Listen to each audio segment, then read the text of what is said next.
Hello, thank you for stopping by. I'm so glad you're here because today I'm going to be choosing a vintage recipe at random and making it. Will it be delicious? Will it be terrible? It's the luck of the draw. Here's how this works. I have 3 vintage cookbooks here.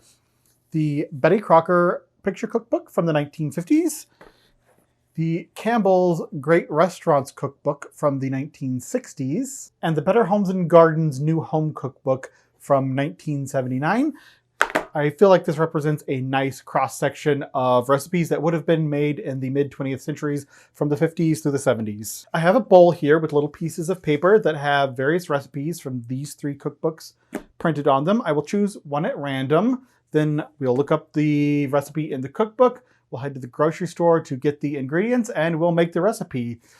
Super straightforward, let's get started. You put your left foot in, you put your left foot out, you put your left foot in. That's what it's all about. Okay, what is it? Better Homes and Gardens Pecan Pie. Did I luck out? Whoa! Last week it was tuna. Pecan pie! Super excited. Pecan pie is like my favorite dessert. Not excited for my wallet. Pecans are really crazy expensive here in Chicago.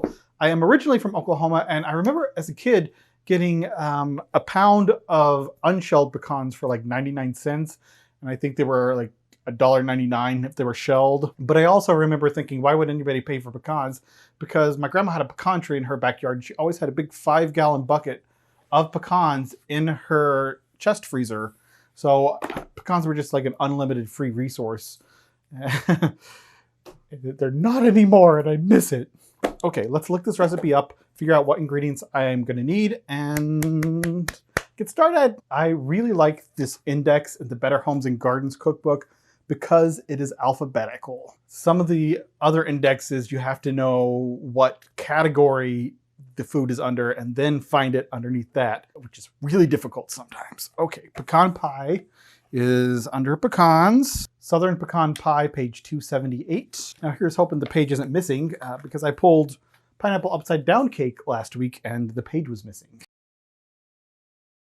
Okay, it's there, yes. It doesn't give a list of ingredients, it just tells you how to make it, and the ingredients are incorporated in the recipe description, which is annoying, but it's not terrible. It's a very short recipe. This should be fairly easy. You're gonna need 3 eggs, 2/3 cup of sugar, 1/3 cup of butter, a cup of pecan halves, and an unbaked pie shell. Oh, I missed a cup of dark corn syrup also. That is very straightforward. So let's look up a recipe for a pie shell from this book too and make that so I won't have to buy a pre-made one. Pastry, oil, puff, pie crusts.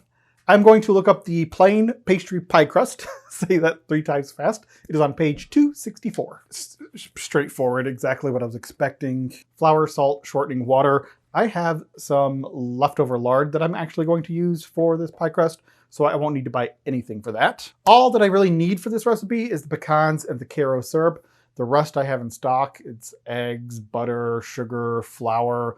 Stuff like that's pretty standard. I will restock on the eggs and butter just because we're getting a little bit low, but that is neither here nor there. Those are pantry staples. So let's take this list, head to the store, and get busy cooking a Southern Pecan Pie from Better Homes and Gardens, 1979, new cookbook.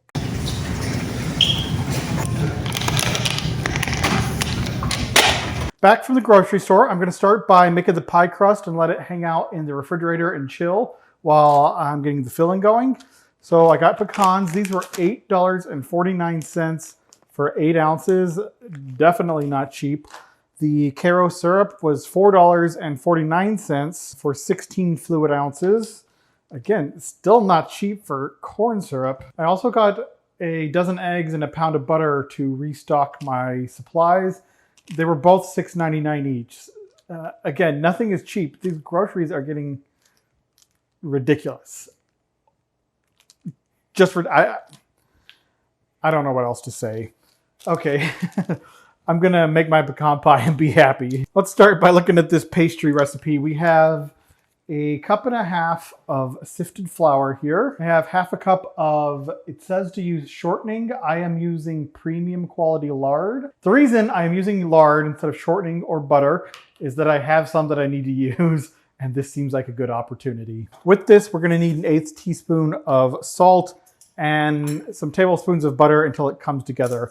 I'm going to start by adding the flour into a food processor. 1½ cups of flour, an 1/8 teaspoon of salt. Put the lid on. 1/2 cup of cold premium quality lard. With the food processor running, we're gonna add half of our lard in little bits and let it blend nicely. Then we will remove the lid from our food processor, take the remaining half of the lard, break it into small pieces, and add it into the bowl. Then we put the lid back on and pulse it just a few times until the second half of the lard is broken down into bigger pieces than the first half of the lard. Now we're going to transfer this to a bowl and add ice water 1 tablespoon at a time, mixing after each addition until it forms into a dough. Once this starts coming together, you want to be careful not to overmix it because that'll make the pie crust tough. It took me 6 tablespoons of water. It might take you more or less, depending on your flour. I'm going to dust a work surface with flour for rolling the pie crust out.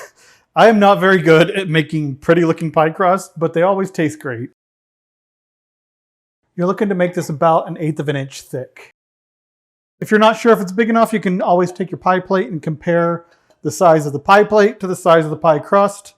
It looks like it's going to work just fine. Then you just want to pick the pie crust up by rolling it onto your rolling pin and then unrolling it into the pie plate. Fit it into the sides, then go around the edges with a knife to cut off any excess crust. Personally, I prefer to trim the crust as closely as possible to the pie plate and leave it undecorated. If you want to crimp the edge, you would leave a little bit more crust and just using 2 fingers on one hand and 1 finger on the other, make a little crimping motion and go around the edges. I'm going to dock this by poking holes in it all over the bottom.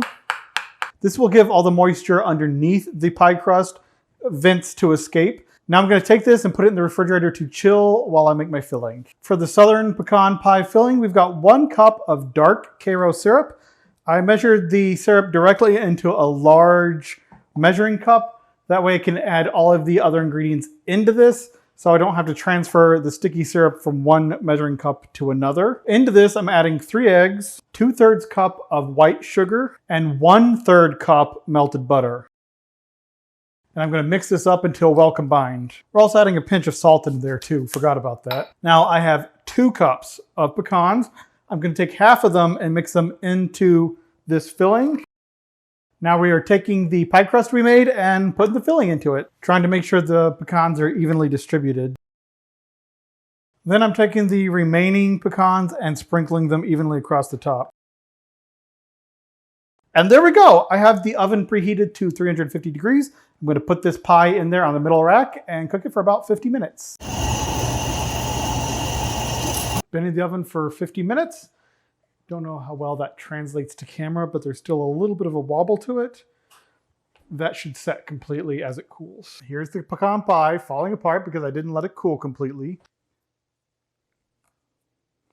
It's absolutely delicious. I would describe the filling as a sweet molasses custard.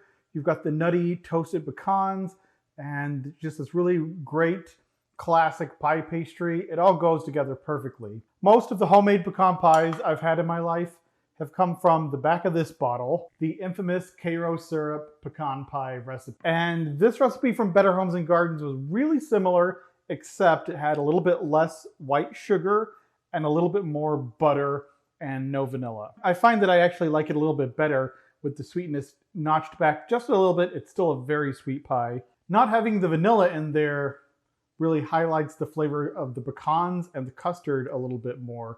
This crust came out really flaky and delicious. I'm very happy with it. I also doubled the amount of pecans over the recipe. It only called for 1 cup of pecans. I used 2. I always remember my family doing that. They never use just the amount it said. I would say that you can't really go wrong with pecan pies, but I've had some store-bought ones that were sorely disappointing.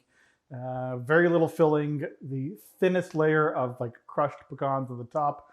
Just absolutely not worth the money. But this one, this is a solid recipe. If you want to cut down the sugar a little bit from the regular Karo syrup pecan pie and increase the richness just a little bit with that extra butter, and eliminate the vanilla, which just sort of muddles all the flavors a bit more. Hopefully I get this lucky with the next random recipe. If you've liked this video, please give it a like. If you want to see more, please subscribe. Thank you so much for watching, and I will see you in the future.